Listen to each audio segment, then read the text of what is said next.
अरे अली, तुम क्यों लाए? वो सर्विस वाले गाड़ी छोड़ जाते। अली भाई को मैंने कॉल की थी बाबा। अगर हम खुद गाड़ी पिक नहीं करने जाते तो ये अभी तक सर्विस स्टेशन में होती। वहाँ का सारा स्टाफ छुट्टियों पर है।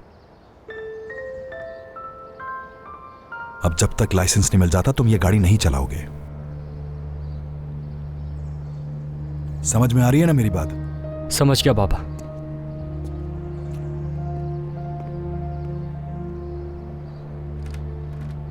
तुम्हारा भी बहुत शुक्रिया अली, लेकिन तुम्हें साथ आने की जरूरत नहीं थी।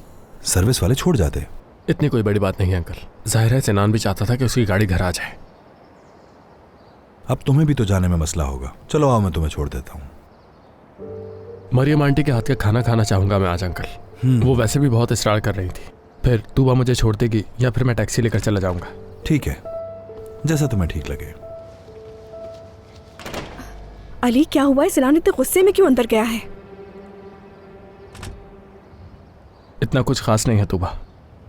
क्या मतलब खास नहीं है? उससे मैंने पूछा कि क्या हुआ तो चिल्लाया। सिनान कभी इस तरह का बर्ताव नहीं करता हमसे। क्या बाबा ने उससे कुछ कहा है?